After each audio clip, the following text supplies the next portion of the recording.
personal reason for it, but on Saturday, I had to have my teeth removed and have new dentures. And I never could whistle before, but now I whistle with every word. And so please forget about it and just grin.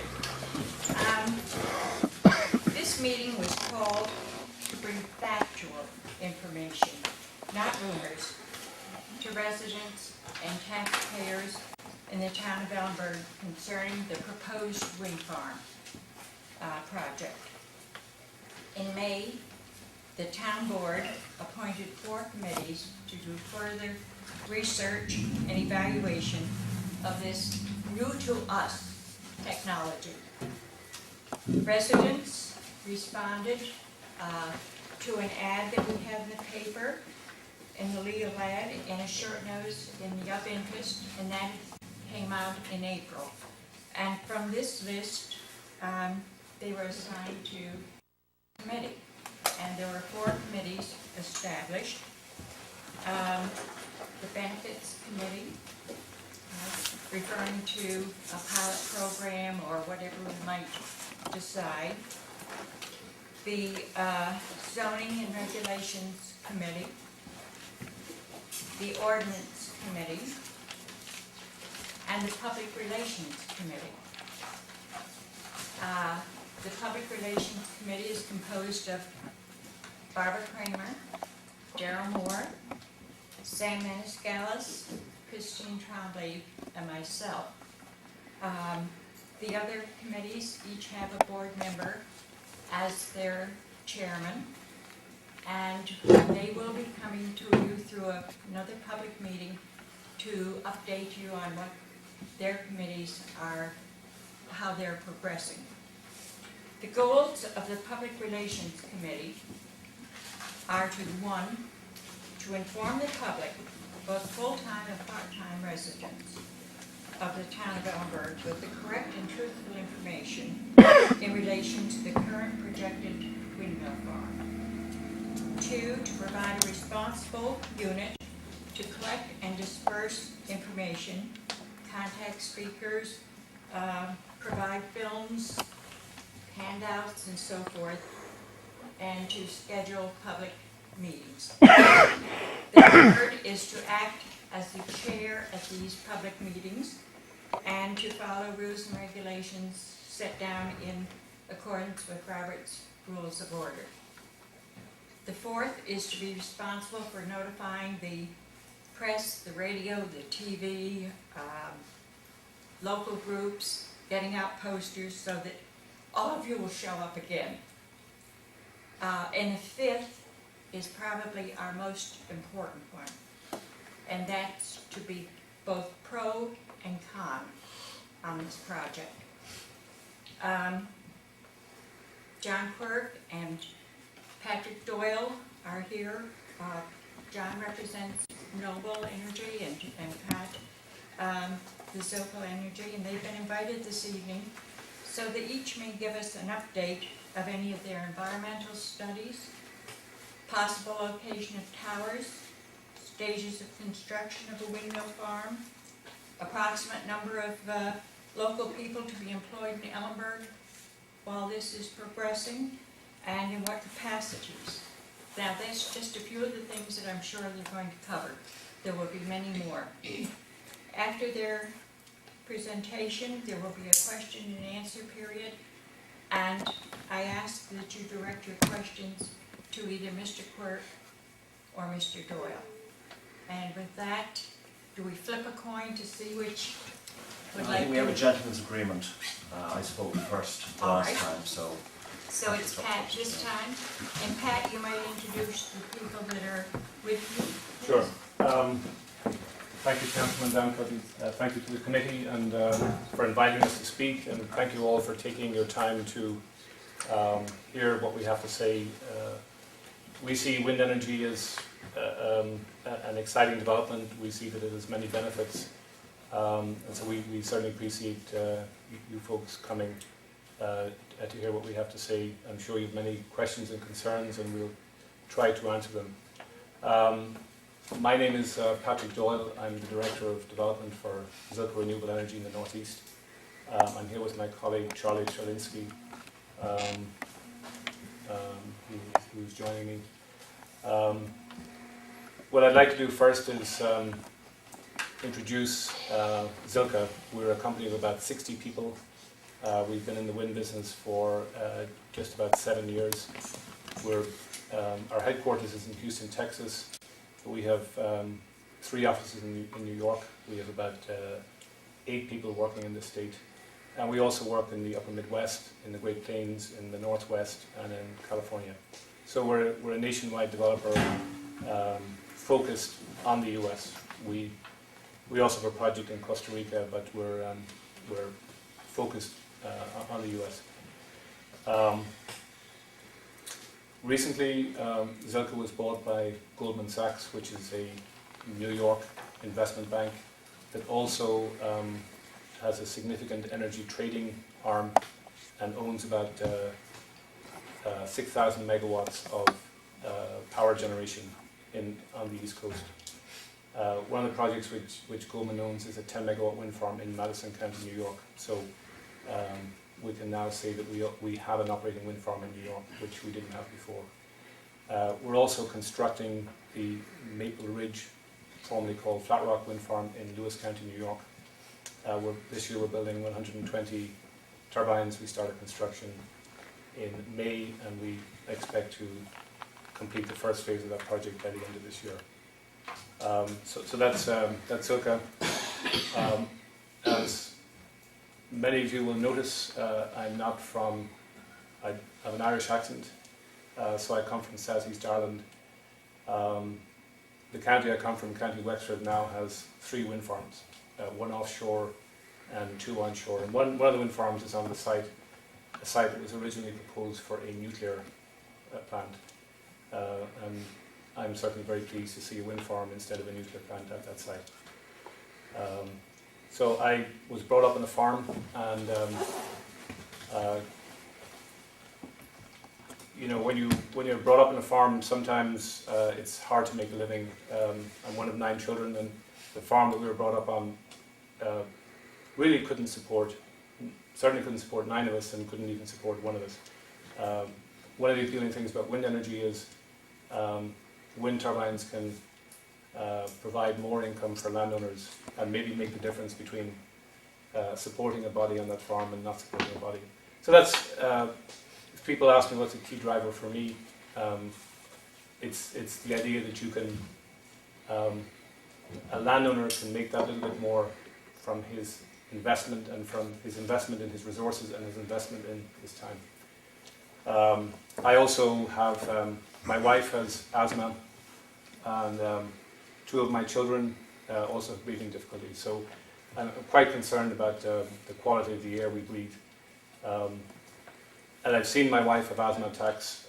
Half of asthma attacks come from pollution, power plant pollution and vehicle emissions, and half of asthma doesn't. I don't know where her asthma comes from, but it's a pretty frightening thing when you see someone not being able to breathe. Ultimately, if you can't breathe, you can't live. So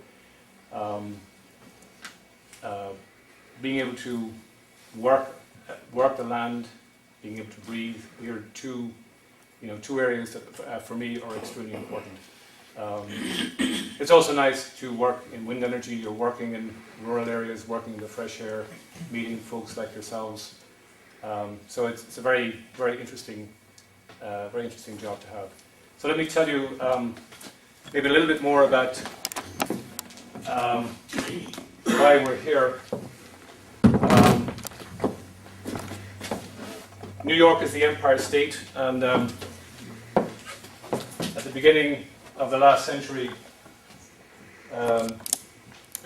New York built a couple of huge hydro projects that produced cheap, long-lasting hydropower, clean, renewable energy. And that hydropower produced a significant amount of New York's electricity and allowed New York to grow to be the Empire State, a strong and wealthy state. The problem with hydropower is the potential is limited. You tap the hydropower and there's not much more else you can tap. You can pick a little bit up here and there, but hydropower is almost the first source of electricity, and once you tap it, you have to find other sources. And New York had a very significant amount of its electricity from hydro, but as the economy grew, hydro resources stayed constant. So there's more coal, more oil, and most recently gas. And in the US in the last 10 years, about 90% of the new electricity generating plants have come from gas. We all use electricity, and we all use more electricity every year. Every year, this country uses 1.5 to 2.5% more electricity. And that electricity has to come from somewhere. Having it come from nuclear is not going to happen in the next 10 years. Having it come from coal is not going to happen in this state. And so the answer was gas, and most of the new projects were gas. The problem is, at the beginning of those 10 years, gas cost $2 a million BTU, and now it costs $6 to $7 a million BTU. So I think it's very difficult for all of us to find something which is very important to us, electricity and heat, costing. It's very, very hard for us to imagine that something so basic is going to cost us 3 times now what it cost 10 years ago. And so there are, of course, I mentioned the emissions impacts of fossil fuel. And so Governor Pataki in January 2003 in his State of the State address said that he would like to see 25% of New York's electricity come from renewable resources, which is where it had been some 20 or 30 years ago. It was a public process which took 1.5 years and was participated in by 150 different entities representing consumer groups, unions, environmental groups, business, farmers, developers, competing generators, everybody participated in this process. And in September of 2004, the New York Public Service Commission made an order stating that 25% of New York's electricity should come from renewable resources by the year 2013.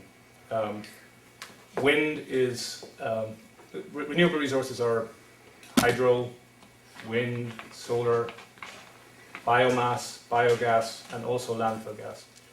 But wind is a very, for a renewable resource, it's a very economical form, and it's also a very clean form. It's also something that is in abundant supply in New York State.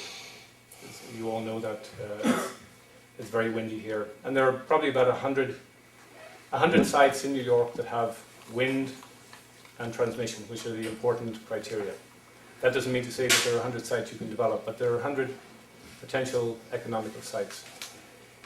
If you go on the website, www.truewind.com, there's a wind map which was contracted for by the New York State Energy Research and Development Authority, and that will show you where the windy areas are. And this is a very windy area, and that's why we're here, and that's why other developers are interested in this area. Well, where exactly is windy according to the wind map? This area from the Canadian border coming down Route 189, basically extending over to the Clinton-Franklin border. This is, the yellow shows hay, the pasture and hay, open farmland. When you have open farmland, you've generally got farmers working the land, and you also have few trees, and so the wind can sweep across the land. So this is basically the windy area in this, according to the computer simulations, this is where it's windiest. And with wind energy, the speed of the wind, the energy you get out from wind is proportional to the cube of the wind speed. So let's say the wind speed is 2. The energy output will be 2 by 2 by 2, will be 8. Well, let's say and some higher ground down the street, the wind speed is 3, then the energy output will be 3 by 3 by 3, which is 27. So if the wind speed is 50% faster, the energy output will be 3 times as much. And so in order to maximize the amount of energy you get from the wind, you need to go, it's very important to select the windiest area in order to have an economical project. So, of course, there are many windy areas, but in order to take that wind and send it where it needs to go, you need a transmission line, you need a road, you need a pathway. And so this area has, right on the border of the towns of Clinton and Ellenburg, there is a transmission line which has capacity for, actually two transmission lines which, as they're currently configured, have maximum capacity for just over 300 megawatts. Of course, these transmission lines, it's not like they're sitting there empty. They already have some power going back and forth on them. Oh, I'm sorry. These transmission lines have about 300 megawatts of capacity on them. Of course, that capacity is already being used. But in any case, there are wind energy. In order to develop a wind project, you need wind. You need a way to deliver the product from where it's produced to where it's consumed. So you need a transmission line. And the third thing you need is you need a receptive community. So we pretty much know we have wind. You've seen a number of measuring towers. I think there are probably, I don't know, six or seven in these two towns. So wind measurements have been taken for the past 3 years, and a number of computer simulations have been done. So we know it's windy. You know it's windy. We know it's windy. We've now proven it. There's a transmission line. We know the transmission line has capacity. So the question now is, do we have a receptive community? And for sure, the landowners in this area have been receptive. And the towns in this area have been receptive. They have invited us to present our idea, and they've invited you to hear it and question and comment. So we're going through a process here which might end up with wind turbines in your town, and might not end up in wind turbines in your town. Really, yes has been answered to 2 of the 3 questions, and the remaining question is, for the towns of Clinton and Ellenburg, are the benefits, do we believe that the benefits of wind energy are sufficient to merit any impact which we see? So just to go through the process, to talk about, and I'm going to cover some stuff that my colleague John Quirk would also cover, so I'll probably cover more than he does, but we go through the same process. To develop a wind farm, we need to find a windy area, then we need to draw some kind of boundary, we need to see who owns the land, and then we need to see if there's transmission capacity, and we need to contact the landowners to see if they're interested. And then we need to do some preliminary studies to see if our initial thoughts are correct. And we're basically at that point. And then the next step is to introduce ourselves to the community and basically to get more deeply into the process. You folks have many questions. We have some answers. There are other things we don't have the answers for because we haven't done the studies. And so we can answer some of your questions now, but we're at that process where we need to get into some depth in the studies. Some of the concerns that you folks have are, well, what about the roads? If we develop a wind project here, we would have a road agreement with the town and the county. We'd have an agreement which says we would propose what roads we'd like to use to deliver the turbines and the concrete and the gravel. And the towns in the county would look at that and they'd say, okay, we might say we need to widen roads or we need to improve them. And they would say, well, if you want to do that, you have to pay for it, and the landowners on either side have to be agreeable, and you have to repair any damage, and you have to put up a bond to cover the damage in case you don't pay. So we wouldn't build a project here without having an agreement with the town and the county. What you might also say is, well, yeah, this wind energy, it's clean, renewable energy, that seems like a good thing, and lots of people will benefit. Not just us, but lots of people, but we'll have it in our town. What do we get out of it? And so there is a law in New York which exempts renewable energy projects from local taxes, but that exemption can be withdrawn by any of the taxing authorities. So the towns, the county, and the school would like to get something out of it, and we would like to contribute something. And so that would, I think, for the towns and the county and the school, there would have to be an agreement between the developer and the taxing authorities as to what is a reasonable amount to pay every year to the community. And that's basically a subject for discussion.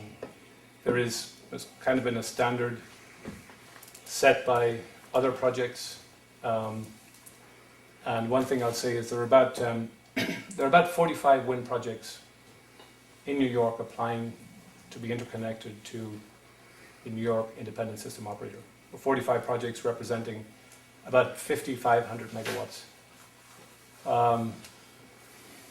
I think it's probably fair to say that the market for wind energy in New York is probably about 3,000 megawatts. And that we know the transmission grid can accommodate 3,000 megawatts with only minor adjustments. So we know that the grid can accommodate 3,000 megawatts. We know there's a market for about 3,000 megawatts. But people like us have applied to interconnect 6,000. If you look at this area, people like us have applied to connect almost 600 megawatts, but the line can only accommodate about 300. So it's probably a good thing for folks because competition means if you're selling something and you have a lot of competition to sell it to, you can probably get higher prices. And if we're selling something and there are other people trying to sell the same thing, our prices have to come down. So I think the process that the state has set up appears to be working extremely well. You have a lot of competition to deliver green energy, which you would think would bring the prices down. But all our competitors are making presentations like this, and so for us to be successful, we have to have a viable business. It has to be viable for us, it has to be viable for you. You don't want us putting up a project which is not viable. If you want a project, you want it to be viable, and you want it to pay its taxes, you want it to pay its landowners, and you want to pay its employees, and you want it to be successful. So we do have competition, and everybody else has competition, and so we need to come to, in order to build a project, we need to come to an appropriate agreement with the towns for some kind of payment in lieu of taxes. The other process that any project of any size in New York has to go through is the State Environmental Quality Review Act, the SEQR process. And I would say that probably that's where we're getting to here. That process involves people like us saying we'd like to do something, and coming to the towns and saying we'd like to do it, and probably filling out a fairly short environmental assessment form, probably comprised of the town saying, well, this is a very significant project you're proposing. and we think it could have impacts on the town, and so we'd like to study, we need to know more about this project. And as there would be a number of agencies involved, there would be the town, the county, the Department of Public Service, the DEC, the US Fish and Wildlife Service, the Army Corps of Engineers, the FAA, numerous agencies would be involved. Those agencies would get together and say, you know, one of us should take the lead here. We should have a lead agency. So we'd have a lead agency, and the lead agency would probably say, well, what do we need studied here? These things are tall, so we'd like a visual assessment. We've heard these things might be noisy, so we'd like a noise assessment. These things are tall, so they might interfere with microwave paths. We want that studied. I've heard they interfere with birds and bats. We'd like to know what the impact is. We don't want the Army Corps and the DEC are concerned about wetlands. The transmission operator is concerned about the capacity of his line, the reliability of his line, and the reliability of the grid. So numerous things need to be studied, and there are a couple of forums to study them. The transmission reliability is studied by the New York Independent System Operator and the local transmission owner. But locally, we need to go through an State Environmental Quality Review Act. Whoever the lead agency is, in my opinion, should have a scoping session, invite the public and say, what would we like studied? What would we like studied in the environmental impact statement? Noise, visual, road impacts, transportation, microwave. And as there has been some history of wind development, not just in New York, but also across the nation, there's a fairly good standard now of what needs to be studied. But the lead agency should go through that process and define the scope to be studied. And then the developer who would like to build a project needs to go away and study the wetland impacts and the road impacts. For the Flat Rock project, we did a draft environmental impact statement, and it was about 5 volumes. And so we looked at all those items, and we posted this draft environmental impact statement, which took probably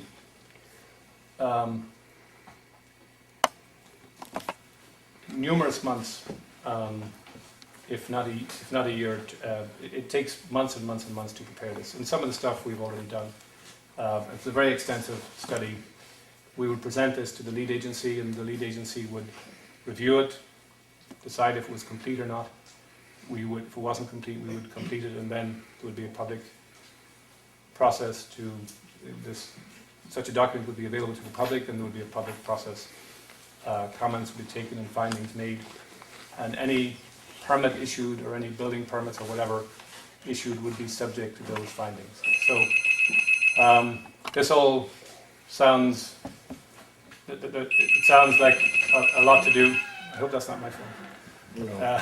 It's saying 5 minutes more. Okay.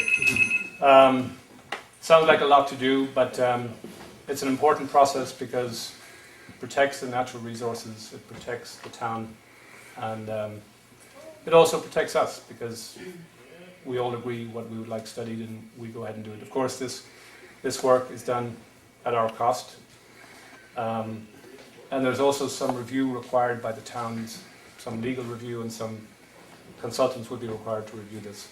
Typically, developers would pay for the town's consultants. There's no reason why the town should pay for a project that we want to develop. And so another agreement we would have at a very early stage is an agreement to pay for the town's legal and environmental advice. So we have Zilka. We have spent some time with some of you. We've taken some folks on a tour of the 2 existing wind farms in the eastern half of New York and Madison County. And we'd like to repeat that exercise. We'd like to take folks on another tour so people can see what these wind farms look like and talk to the folks at those wind farms. Of course, people are always welcome to go themselves and to make their own investigation.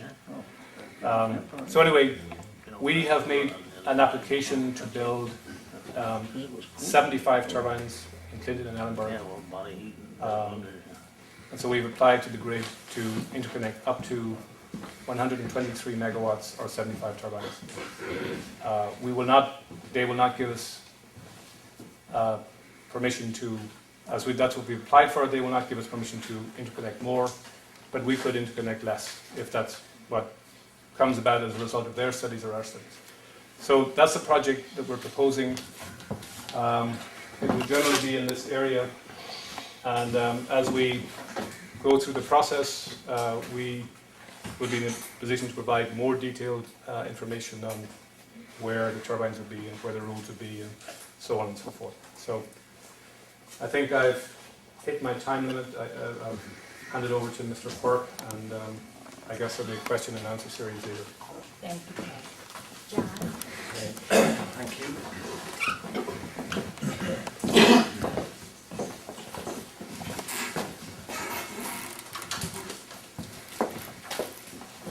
Okay, I suppose I should begin by saying that I pretty much agree with everything that Patrick said. And he said some stuff that I would have said, perhaps not as eloquently, but all the stuff about societal advantages, the benefits of wind turbines, all of that is exactly as I would have presented it myself. So in the interest of time, I'm going to skip some of this. We've brought a little handout, and I think there are enough copies for some of you in the room. You're going to have to go and make some copies if everybody's going to have one, but we have enough. I think that people will be able to cover what I'm going to say now quite quickly, and take the information home and ruminate on it. This also contains, if you like, some metrics, some actual values. So it would be nice for some of you to have those actual handouts. Okay, my name is John Quirk, and I'm the principal of Noble Environmental Power, and I brought some folks here this evening. Mark Lyons, who is the manager here regionally in the northeast of New York. Sandy Sayon, who's the manager of our environmental effort. Patrick McCarthy, who is a wetlands guy. He works for an environmental consultant for us and is presently doing the wetlands delineation. And David Schwartz, who is he does, I guess, birds, wetlands, flats, the whole lot. He's also working on this project, on a project in Clinton. So during the Q&A, if you have specific questions, we're going to try and direct those questions at the person who's on this table will answer them. There was a clash this evening. We have a meeting in Clinton tonight as well, and our construction head, Fred Sayo, is there. Unfortunately, ordinarily he would come to this meeting. And Chip Redling, some of you know, who does a lot of the land work and works along the landowners here, would ordinarily be here. And these guys are always available to you. All the people I've spoken about are based in the office in Malone and are ordinarily contactable during the day if anyone has any questions. And the office is an open house. Anyone who wants to come in there and ask a question, if you don't have the answer right there because someone's in the field, our commitment to you is to get those questions answered. Okay, Noble. Noble is a JP Morgan company in the same way as Zilke is owned by Goldman Sachs. Noble, which was founded 5 or 6 years ago, was bought by JP Morgan early last year, and is really, from Noble, you can say JP Morgan Wind Development Company. They own the vast majority of the stock in the business. It's a JP Morgan effort. JP Morgan is a New York-based bank, has a private equity arm, and the private equity arm of JPM is funding the entire effort here in Ellenburg and in Clinton and elsewhere. Okay, we have a number of efforts going on locally. Ellenburg and Clinton and to the east of here in Altona. I'm going to talk about the Ellenburg project, exclusive of the park this evening. The project that we would do, as quickly as we can cover, we've got the work necessary to do it. And again, I'm working from the handout, so I hope that people will actually look at this. The project area that we envisage is about 2,100 acres, and there are 29 landowners involved in that, and we would hope the number of turbines will be somewhere between 45 and 55 turbines, a maximum project size of about 79.5 megawatts. Okay, there is a little map in the handout. The southern boundary of the project is the northern boundary there around that park. The northern boundary is the number 5 county road. The western boundary is the county border. And the eastern boundary is moving over towards the Brandy Brook Road. Okay, so what are we doing here? We have been here since, we're here almost a year now. And in that time we have commenced, a full-blown development effort here in Ellenburg. We came here with, as Patrick has said, knowledge of an existing wind resource. We have done some work with simulations and modelling, and we had a degree of accuracy which we're now verifying by the presence of some wind measuring equipment which you have seen around the place. There are 3 towers in this area here which monitor the wind resource in the area. We, as a lot of you know, we have a property rights program which is in the final stages here. We have 29 landowners. We're working with a couple of other landowners, but our footprint is pretty well defined for what we want to do in Ellenburg. And as Patrick has pointed out, we are constrained by the amount of power that can be injected into the system. Like Jilka, our application is based on real projects as opposed to notional projects. Okay, environmentally, our environmental effort began here in the early spring, and we have been doing a number of things. We have been delineating wetland. For those of you that have seen a wetland map, I saw one over there actually earlier on. The state and federal folks, think they have a wetland delineation map, but the only way to do this properly really is to walk the land and to figure out what is wetland and what is not, and go with aerial photography and records of walkthroughs, the actual sites, and agree what indeed is wetland and has to be excluded from the project. Wetlands questions can be directed at Pat here. He'll answer any questions you have. That effort, if you see people walking around on Ellenburg land that's in the NOVA programme, that's one of the things we're doing. We've also have a programme well underway to monitor bird activity in the area, both habitat, migration patterns, an entire scope of what is necessary in order to prepare an environmental permit application and to comply with SEQRA, the State Environmental Quality Review Act. We can answer some questions on that. The effort is ongoing and will continue through the spring of next year. We've also spoken with the DEC to try and establish a methodology for dealing with issues surrounding bats. Bats are quite a hot issue with the environmentalists at the moment, and we're doing 2 things in this area. We have a mobile bat radar van which actually stays at one location and measures bat activity. It's done for the spring and it will do it in the fall. And we have an anabat monitoring system going here to try and create a database for the DEC of what dangers to bats are represented by the presence of windmills.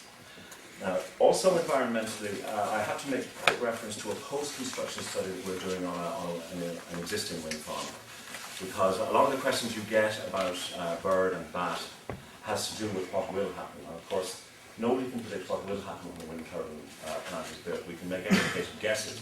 But one way we can help that process is to actually try and get some real data from a wind farm, an agreement with a wind company elsewhere in the state, to actually monitor and count bird carcasses. And to do that morning and evening, and to do it like on a regular basis over a very long period of time, and actually get some hard data. The DEC is also obviously very interested in this, and they're encouraging us to do it. It's an expense, but I want to be able to give full rounded answers to these questions concerning the danger that these machines represent to birds. Once all of this is done, in addition to preparing the actual permit process, you also have knowledge of where you can physically locate these turbines. You will have excluded all kinds of things. You will have excluded wetland, you will have excluded areas surrounding residences, you will have excluded roads, schools, whatever it is that you are required to stay back from by whatever distance. And what you're left with is a portion of the footprint of the land in which you want to put the project, and you have to site the turbines on that. And the siting of the turbines is dark science. It's to do with computer programs and wind simulation studies. That really cannot be done until all this other work is done to a level of satisfaction that we know is going to be acceptable to a reasonable person looking at an environmental report. So the micrositing process for Ellenburg is some months away. It will be, I would hope, coincident with the time that the moratorium is reconsidered here, that at that time, maybe to help with that process, we'd be able to give you a snapshot of physically where these turbines would be located. The next thing we would do, and all of that is done, is we would prepare a full application. Again, I'm kind of mouthing what Patrick has been saying, but it would be like this type of stuff, and it would contain visual information, sound information, all of the environmental information, all of the technical information in one consolidated application, and it would be presented to the permitting authority for their consideration. The other matter that we had to get through is we had to negotiate various agreements with the town, for roads, for pilot, and so on. And those agreements, I fully endorse what Patrick has said. Those agreements need to be very clearly understood by everybody, and need to represent, no risk and as much benefit as we possibly can to accrue to the people who are living in the area. Okay, I actually covered quite a bit of that, didn't I? We also, of course, work with the New York State Agriculture and Markets. I think we have a representative here, do we? Actually, no, I work here at Farm Bureau, which is... Farm Bureau, sorry. But he knows Matt Brown, Yeah.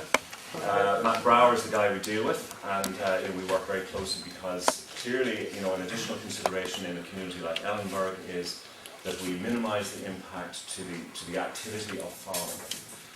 Both during the construction, which is 5 months of pretty intense activity in the area, and then post-construction in the way we maintain roads and the way we work with the farming community to ensure that their expectations are met or exceeded. Okay, I have a couple of slides in here that really are metrics. They kind of describe, in real terms, what a wind farm in Ellenburg would displace in terms of poisons in the atmosphere. And I'll read them up to you. NOx, nitrous oxides, the various compounds of nitrogen and oxygen, 180 tons annually. Sulfur dioxide, which is the cause of acid rain, 384 tons. Carbon dioxide, which is the product of any combustion and which is the cause of the greenhouse gas effect, 110,000 tons. And particulate matter, 64 tons, and that's every single year. Now, the figures are based on a blend of gas and coal. Gas clearly is less polluting than coal. If it displaces only coal, which is a possibility, the figure for carbon dioxide would be 260,000 tons. So we're not talking about insignificant amounts of improvement in the environment here. We're talking about huge, huge changes in the air we breathe. Okay, economic benefits. It just increases the property tax base for Ellenburg. And it increases it based on, and I hope Patrick will forgive me, based on the agreement that was made on another project in New York quite recently. The total tax that would be paid is $477,000 a year, which will be divided between the county, the school district, and the town of Ellenburg. And under the current split, as I understand it, that would mean $162,450 of direct payment to the town of Ellenburg. Now the other stuff would go to the county and the school district, and somehow would affect the amount of tax that you guys would actually pay. It will have a beneficial effect on your tax in the school district and with the county. As far as the town is concerned, the town would have to decide what it would do with this increased tax. It's the equivalent of 102 new $100,000 properties, homes, where people will find out they pay property tax based on $100,000 home. And if they all were paying their tax, and there were 102 of them, the town would receive exactly the same as they would from the schools. Jobs.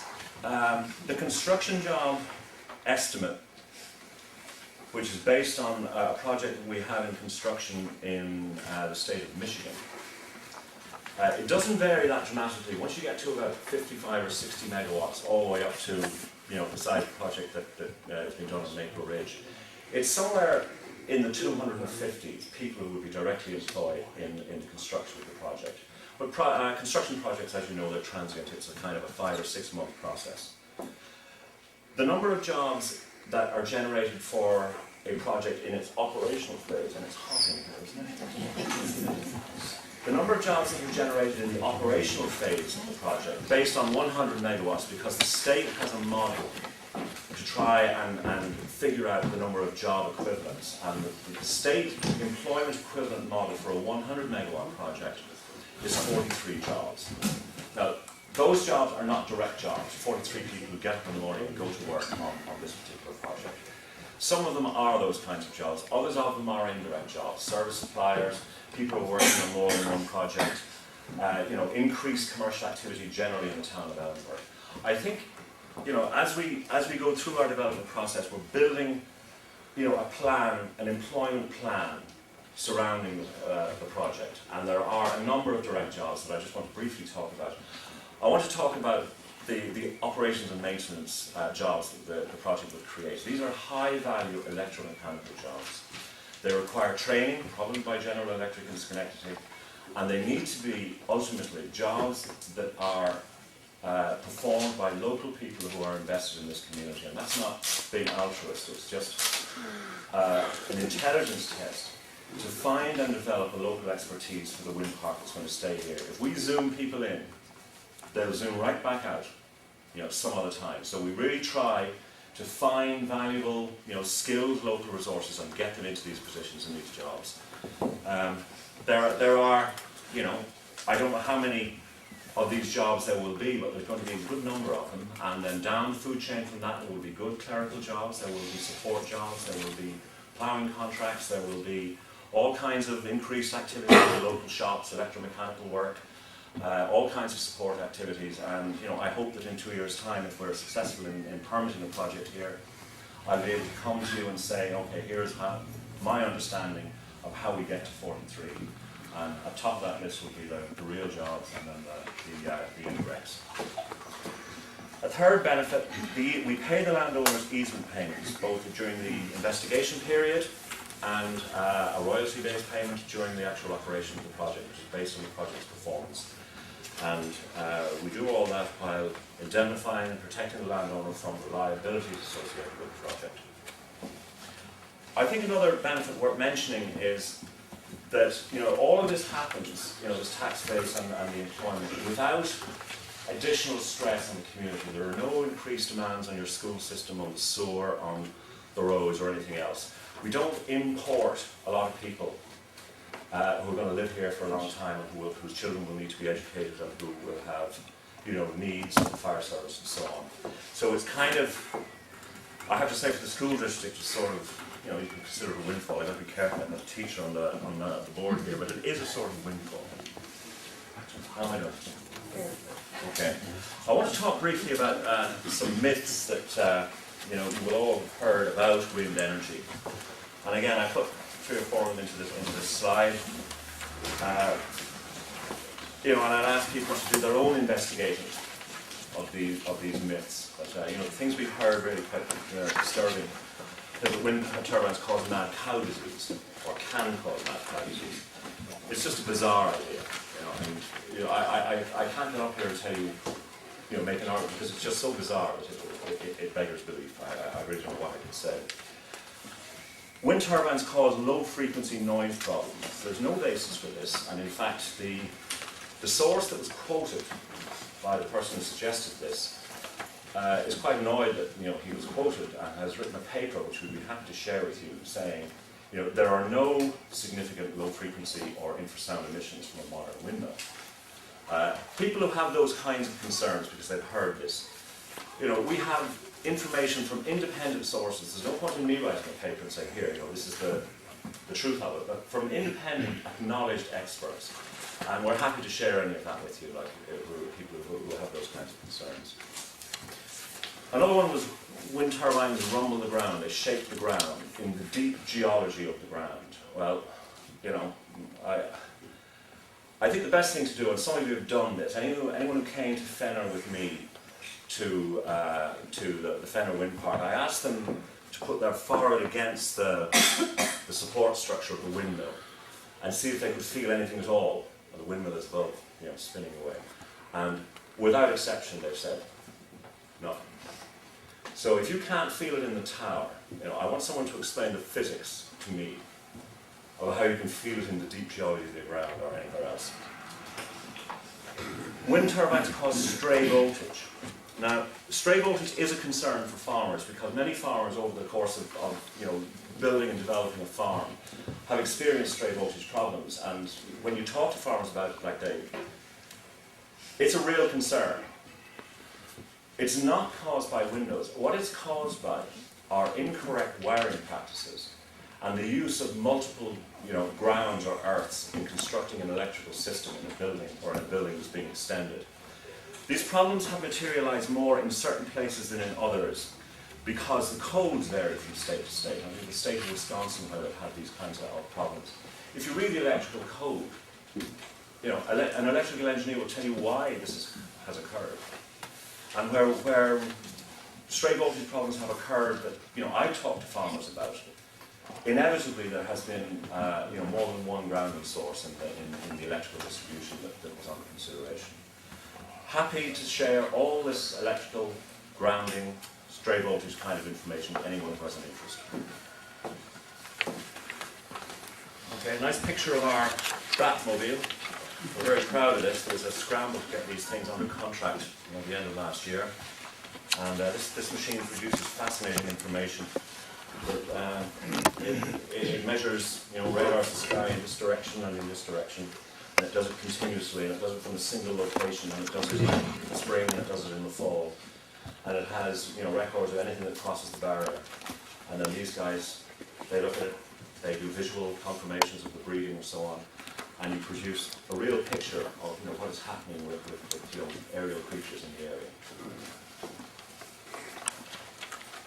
Okay, a schedule for Ellenburg. I apologise for the typo here, and it's a real beauty. It says complete environmental studies May 1st, 2005. Of course, should be May 1st, 2006, because Patrick again correct, it takes a year or thereabouts to get this stuff done. So it will be the spring of next year before we have an entire environmental package together here. As far as a timeline for the project itself is concerned, again, in deference to the moratorium, I have like day one and then counting the days from there.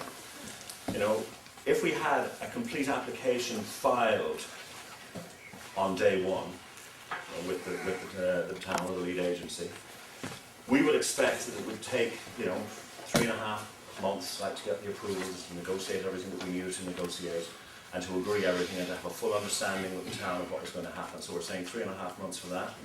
And then a construction effort of some 5 months. So, you know, soup to nuts, it's an 8.5 month deal from the point where we pull our own internal lead and say, okay, we're going to submit an application.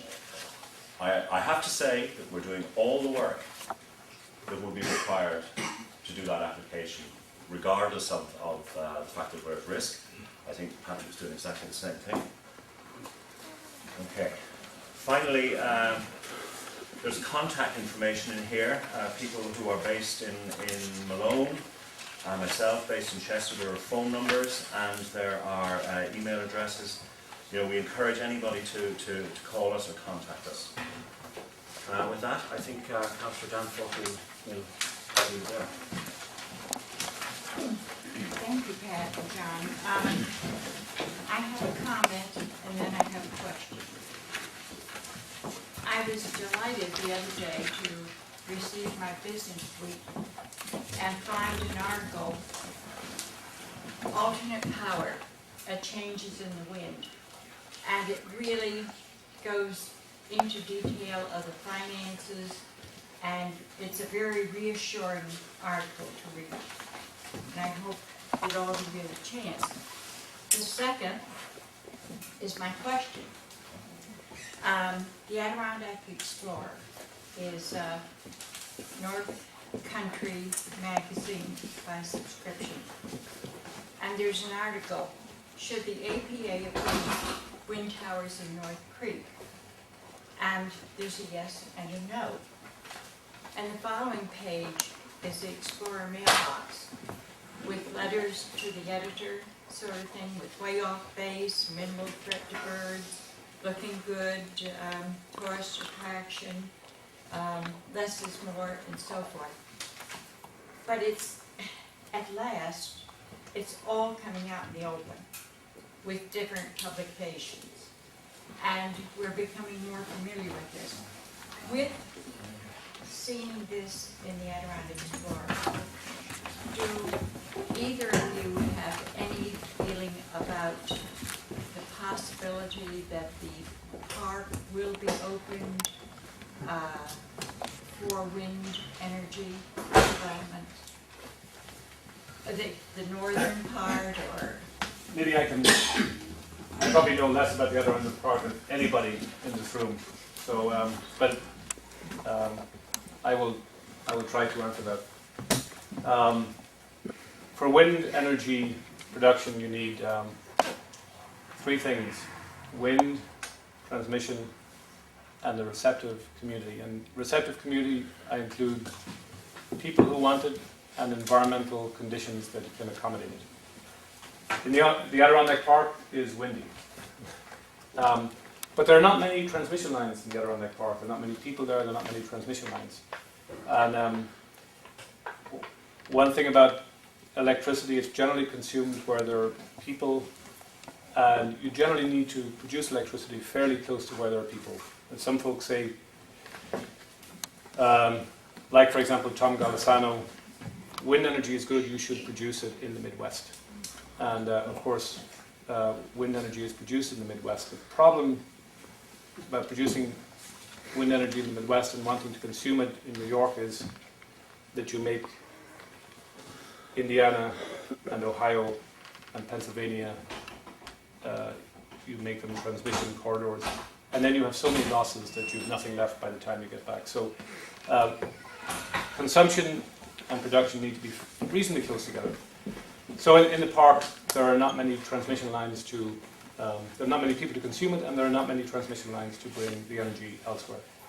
So there's a lot of state land in the park, which I'm not saying it probably involves a change in the Constitution of New York. So maybe it's not impossible, but it's close to impossible if the state owns the land.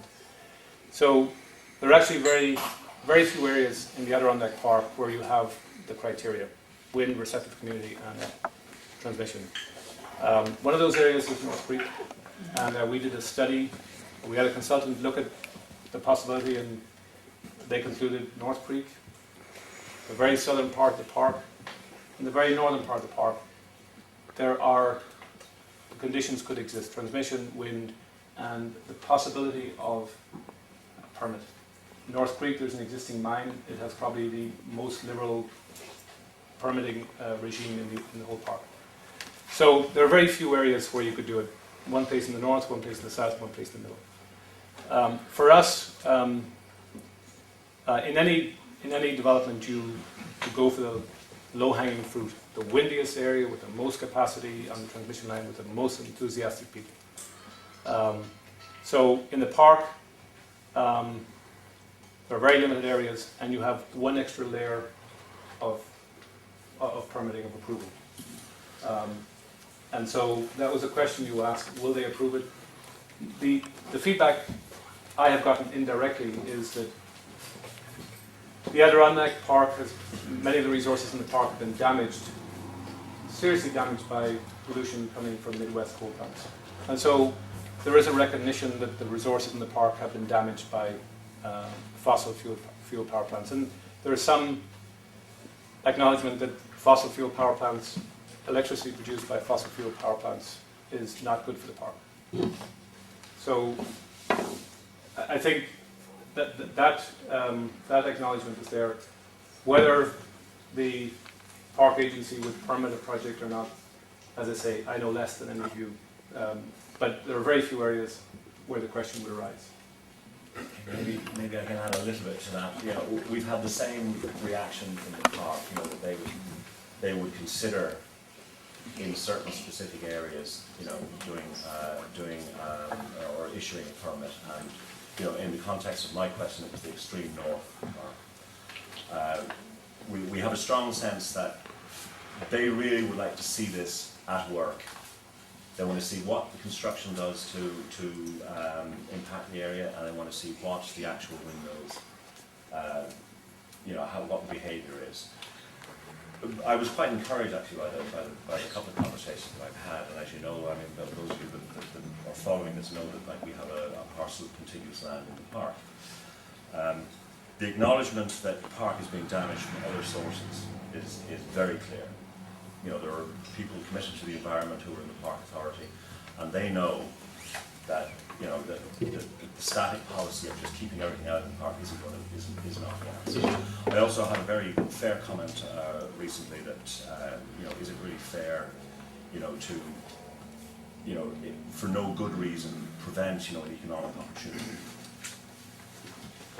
to the people who are resident in the park in an appropriate park.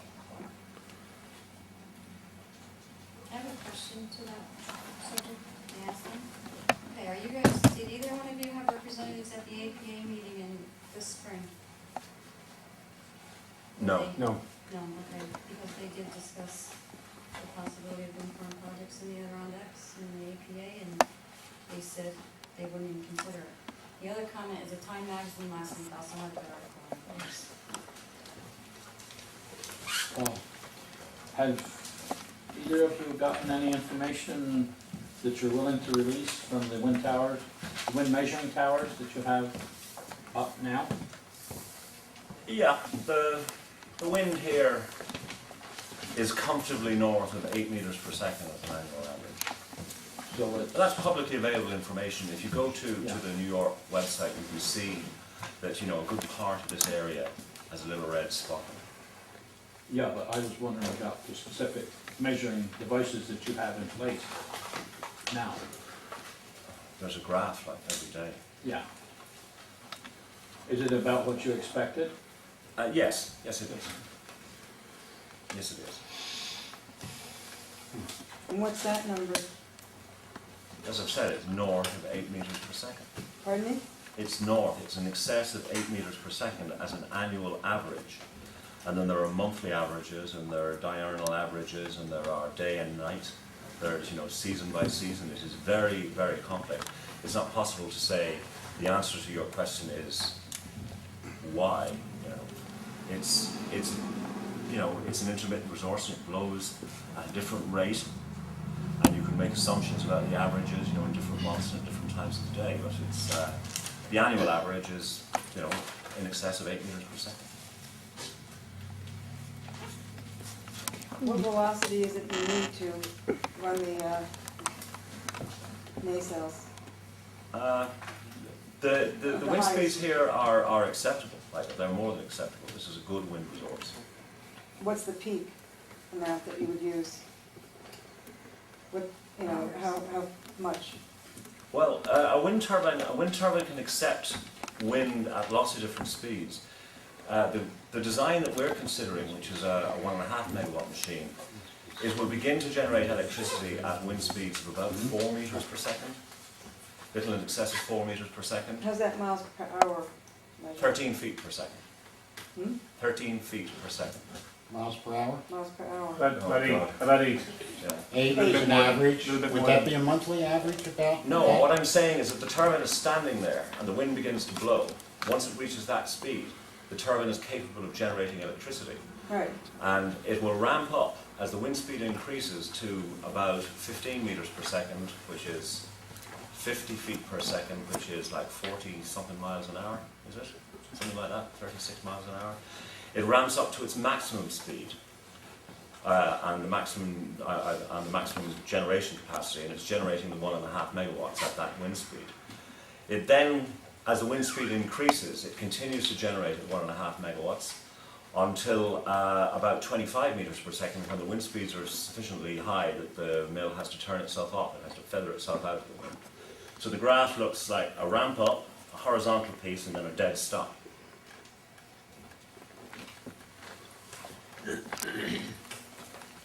So the top speed that they shut down is miles per 25 hour? meters per second approximately. I mean, for miles per hour. They're running 3 times that, About 50. About 50. 50? That's when they shut down. 50 feet per second, which is 38 miles an hour. Something get a calculator. I've never done feet per second. Yeah, It's one of the odd aspects of the wind energy industry. I've worked in the US and for US companies for 25 years, and it's all been feet and inches. This industry is completely metal, even in America. It's extraordinary. so they only require a certain amount of mile per hour wind speed, and at a certain point they're gonna shut down because it's too much. That's correct. And what'd you say the amount that they need to operate? They start kicking on at how many miles per hour? It was in four and a bit, 4.25 meters per second. 35 miles an hour. The shutdown speed is 35. So the cut-in speed is about 8 miles an hour. So it'd be between 8 and 35. Yeah. I think we've covered that one pretty good. That's maybe mentioned. Are there any further questions? Yeah, one more for both gentlemen. All right. I'm an ex-banker, guys. I hear J.P. Morgan, and I hear Goldman Sachs. J.P. Morgan's Chase Bank, am I correct? That's correct. Goldman Sachs, Bank of America? No. It's not a retail bank, it's an investment. No, they're not junk funds, no. Goldman Sachs and junk funds. Both you gentlemen have a great brogue. Pat, you got a better one. My question to both of you is, it appears that, are you guys going to be here 5 years from now, 10 years from now? Is this just an investment and then you're going to be bailing out? Or is it that you're actually in it for the long haul? Well, I'll tell you about, my position. It is odd, I suppose, that Yes, sir, that's what I'm, it is that's my odd, analogy. and we actually, It's odd that we were colleagues in General Electric 25 years ago. That's odd as well. but I'll tell you why that happened. In fact, I alluded to it earlier. We probably all share a similar heritage. Maybe it's happened to me more recently than it's happened to many of your families, but at some point, us or our forefathers were in a situation where the place where we were brought up we were not able to see an opportunity for us to support, to get a job or to support, earn money, support our families. With many Irish people, it happened 150 years ago.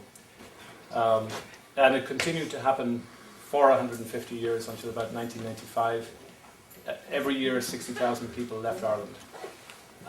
GE, when I graduated, GE hired 6 of us. And in 1982, we came to Schenectady, New York. And we were trained by GE, and then we were sent all around the world. And of course, this is a land of great opportunity. It's a wonderful country. And so we came here and we liked it. And there are many people like us who worked for GE and now live here. I married somebody from Illinois. We have 4 children. We've lived in Albany for 6 years. Kids are all in the local school, and this is where we have our lives. And wind energy is a long-term business. When I started working here, there was no market. We were really just a bunch of dreamers believing that this was the right thing to do, but there was nothing there to say that it was the right thing. But in the last year or so, as really high energy prices started to cause problems, people realized not only can we get energy where the cost doesn't go up, we can get energy that we don't have to import. We can, in New York, if we get this 3,000 megawatts of wind, 10% of the electricity in New York is generated from oil. That oil comes from, where it comes from the Middle East. We can consume 10% less oil. if we have 3,000 megawatts of wind. We can have less pollution, we can have more vibrant rural communities. And so it's, it provides an opportunity for me to work here and live here. And that's, you know, I like that, I like it here. You all know what it's like if you've got a family, you can never, there are always expenses. So I'm like all of you, I've got to earn a living, and this is a great place to work and live. And I'm not planning on going anywhere.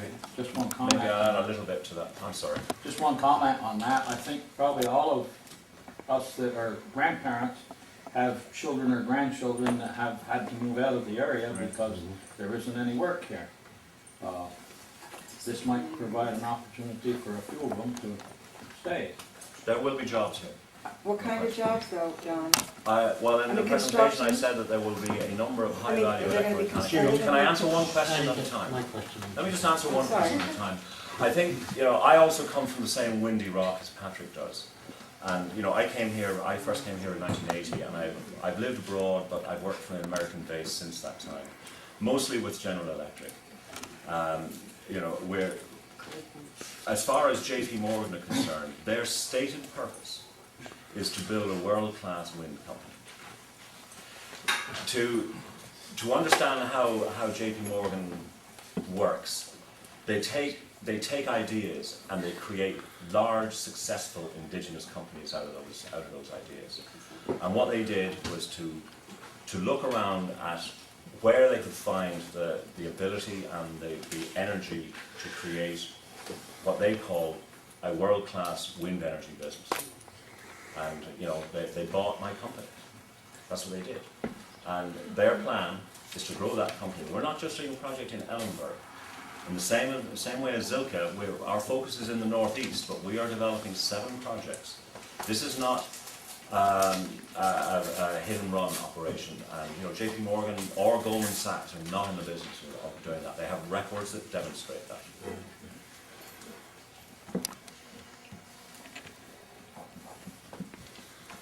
Now, the question about the jobs. I thought what I said was, we're in the process of developing a specific employment model for the individual projects. Because the JEDI model spits out a number, and people always say, well, how many real jobs locally is that? And I said when I was standing there, you know, I apologize for the fact that I don't have actual detail, but there are, you know, 8 or 9 or 10 or 11 high-quality M&E jobs, and I mean high-quality. These are the kinds of jobs that people crave if they're electromechanical. Like what, for instance? Operating and maintaining the turbines. And then, right, qualified. What about the construction jobs? Who's I gonna said there be- are 253 identified construction jobs. And you said at the last meeting I went to that people put a resume in. Yes. And that's When we're it. ready to go, we will look first. I also said that it's in our interest to invest this employment in the community so that they will stay here, they have wives here, their kids go to schools here. It is an intelligence test that we will look first into the community for these jobs. Go ahead. Okay, which wind farm is giving you the information on the birds and the bats? In the western part of the state. Which one is it? It's in Wyoming County. Weathersfield. Weathersfield, yeah. The Weathersfield one where you guys are doing a project right next to it, right? Okay, what happened to the project in Michigan this week? I really don't want to discuss a Michigan project at this meeting. It has a lot to do with it though. No, it doesn't. I'd ask you for, you know, a little bit of, you know, leniency here. The Michigan project is not being discussed here. Well, it has relevance. How? It's a project that you have gone forward with Successfully, till this week. with great support and. Till this week. You must know something we don't know. Maybe I do, but it came to a halt. Okay, well, It's not it actually, new. That's it news to actually me. did not, you know, we're working on it 24/7. Not today. John, when you mentioned the payments to the town, county and school earlier, Yes? was that a pilot payment? That is an actual example that if a pilot similar to another New York project was to be done, with the same economics, they're the numbers that would come out for the 55-unit project that is in the handout. If you read the handout, you'll see the whole thing is clear. But you were saying, as you said, for that, it was 477,000? That is the figure. Would that be for this town? May I address that? I answered the question when I was on my feet. I said there were 3 people who participate in the benefits. I wrote it down, I'm just trying to compare it to what I wrote. 3 people, county, the school district and the town. Yes. The town's take under the present plan is 34%, which would be $162,450 to the town. The rest of the money would go to the county and to the school district and would have an impact on people's taxes.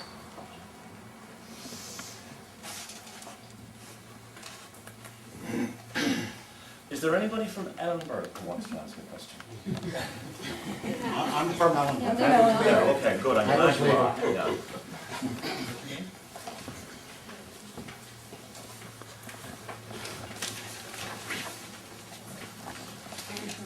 No further questions? Yeah, I have questions. In regards to the work and jobs, basically what you're talking about is just minimal time jobs, with the exception of the more technical jobs to be long-term. The model talks about full-time job equivalents. So it's 43 full-time job equivalents for a 100 megawatt plant.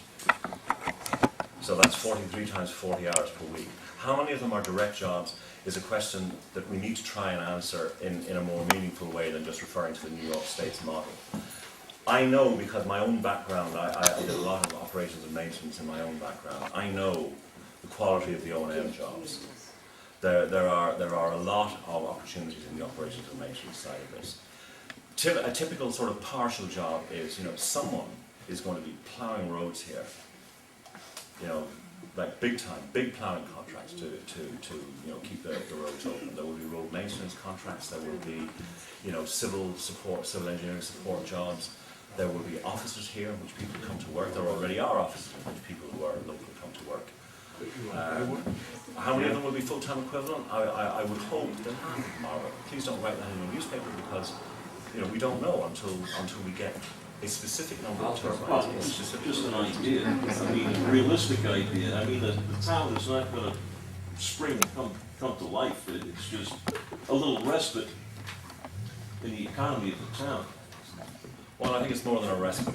I think it's a couple of things. First of all, as John pointed out, this is a predicted number that comes out of an economic development impacts model that was developed for the National Renewable Energy Lab under the Department of Energy. And it's an economic, jobs and economic development impacts, JEDI. And it predicts pretty accurately how many jobs would happen in a reference project. And you put into the model where the project will be located, what the pilot payments would be, and how big it would be, and some other inputs. And for a project of that size in upstate New York, it predicts 100 megawatts. yeah, of 100 megawatts. This is a 100 megawatt reference project. So it'll be slightly different for an 80 megawatt project. And as John said, we're developing the detail, a specific list of jobs.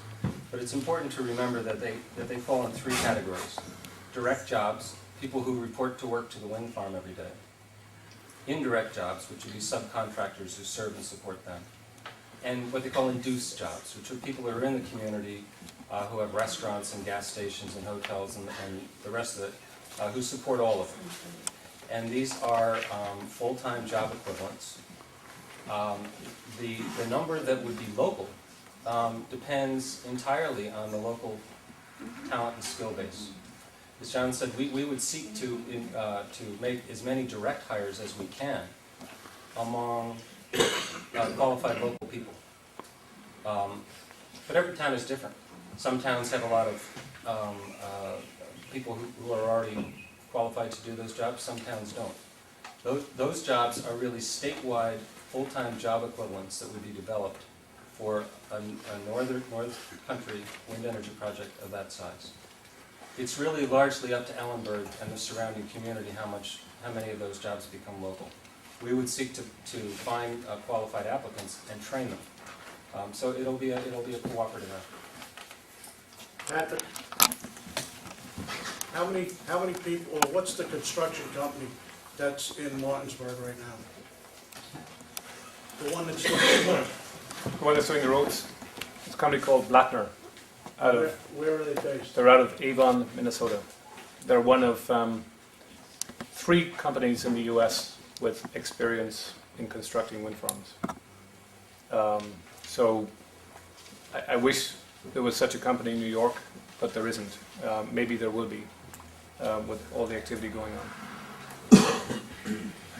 How many people are you? You asked about the roads. Their subcontractor is out of Gloversville, New York.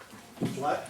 Their subcontractor, their road, they're basically project managers and supervisors, but their road contractor is out of Gloversville. And where is that company based out of? It's based out of Gloversville, New York, which is, I guess, the other end of the park.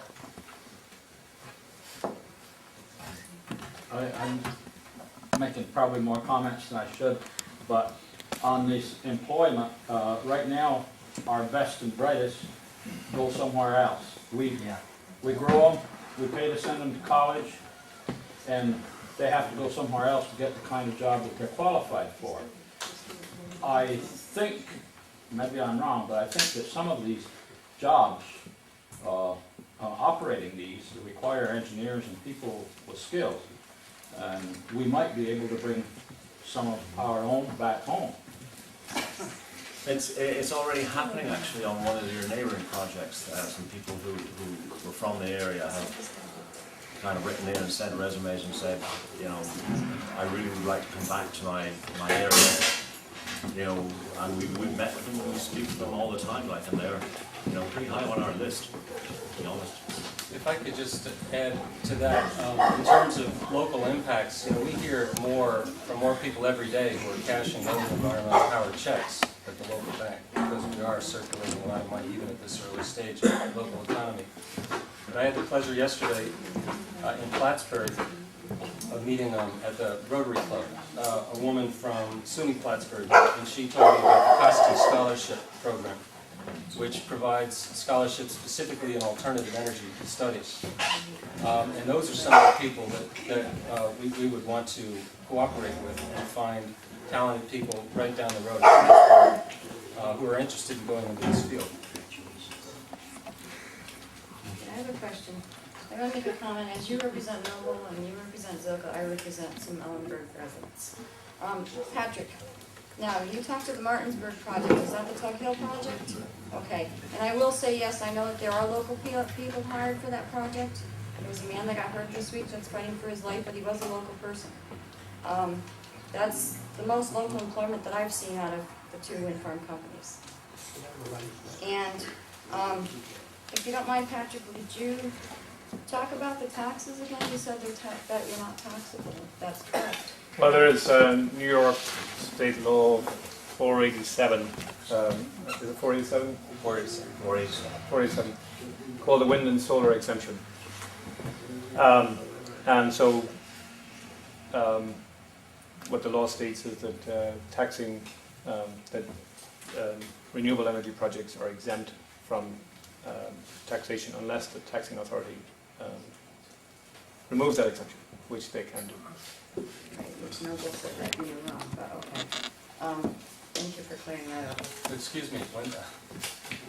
John said, I'm sorry, Patrick, but we're going to put $477,000 in the tax base. I don't think we're speaking at cross purposes here. I think Patrick and John were both talking about paying tax equivalents through a payment in lieu of tax agreement. Yeah, but he It's basically like paying taxes under a legally binding apologize to contract. Patrick for what he had to say, which is fine. I cleared it up with Patrick, thank you. One more quick question. My degree was electrical engineering and ended up as a banker. My question to you, both of you gentlemen, we have a maximum on the transmission lines down here, am I correct? 600 or 300? 300?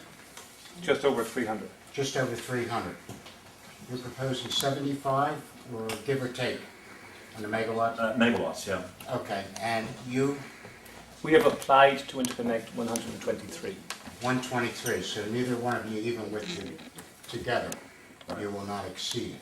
Yeah, and, you know, there are other projects, as Patrick said, there are other projects that have made applications, but the ISO is getting smart about this now, and, you know, you need to demonstrate you actually have a project, and the rules are maturing for, you know, figuring out which of these projects are going forward and which aren't. So, even though there seems to be rather a lot of projects in this queue, I think that, you know, I certainly have a view, and I think Patrick probably does as well, of how many of these projects ultimately will materialise. If you're able to add capacity, am I correct? Still, Yes. even with both of you together, you're going Yes. to be able to add capacity. Well, it is our belief, my belief, and it sounds like it's Noble's belief, that we can add capacity, that there is capacity on the line. However, there is a process. The impacts of a wind farm on the grid will be studied very, very carefully by the New York Independent System Operator in accordance with standards laid down by the FERC, the Federal Energy Regulatory Commission, and other regional and state bodies. And so every project that wants to interconnect has to go through that very extensive process, which is probably at least a year. It is at least a year. We have sufficient confidence that there is capacity to allow us to connect, but I don't think we don't want to presuppose the outcome any more than we would want to presuppose the outcome of any other process that we went through. But there would be a possibility in the future of adding capacity. Yes, the way it's likely to work, you know, the ISO, you know, with you know, FERC, you know, pushing them along, set up a system of, you know, classes of projects. You go into a particular class, and then any system strengthening that's required, you know, to get all of that class onto the system, the cost of that is borne by everybody. And then if you're in the next class, because eventually what needs to happen, and you know this, is that the transmission system has to be strengthened, because, you know, this is not a discussion about our wind projects. The transmission system has to be strengthened. And, you know, as more and more power is injected into the existing system, you know, the ISO has to figure out, like, how to allocate the cost of strengthening, you know, double looping it, or, you know, putting in, you know, whatever it is that they have to do. So what people seek to do is to get into the queue, get into a particular class, and pay their share, you know, to be interconnected. And the study that Patrick is referring to, the interconnection sensitivity, these studies are hugely involved and are further complicated by the fact that wind is not a constant resource, it's intermittent. And that presents a whole slew of extra challenges to the system managers. They have determined, though, in several studies, they've been able to determine that up to 10% of a grid system, you know, the New York ISO system, up to 10% of it can be from an intermittent resource without, you know, any negative impacts on the management of that grid. So, you know, the 10% number kind of gels with the 25 for the overall state requirement when you take the hydro and the existing renewables. The technical constraint of the ISO kicks in at around the same time as you hit the 25%. Makes sense. Thank you. Thank you, gentlemen. Sounds good to me. We have a question. Yeah, I have a question for you, John. When you're talking about the taxes that the town will receive for the Noble project, is that just Noble's towers, or is that all the towers that are being built in Ellenburg? Just Noble's towers. So Zilcar and any other company that builds towers will also Yeah. put money into that? So Yeah. that definitely would be much higher than we're talking. If both projects go ahead, yes. You know, it's one plus the other. Question for either of you gentlemen, unless your answer is different. If in the future, in the coming years, the wind farms go defunct, what liability befalls the landowner or the town? Are they held to dismantle them or maintain them? It's a very good question, and it's a question that town officials and landowners are rightly concerned about. We all have a pretty good idea of what is ahead of us. I mean, we can't say exactly what we'll be doing tomorrow or next year or in a couple of years' time, but we have a pretty good idea of what's ahead of us in the next 5 or 10 years. We probably have a less good idea of what's ahead of us in 15 or 20 years. When we proceed to build a wind farm, we go through so many processes. If we were to build a wind farm here, it would cost us in excess of $100 million. And that $100 million actually ultimately has to come from individuals. And it comes through banks and funds and this and that. But ultimately, it's somebody's money. And so the people who are investing that money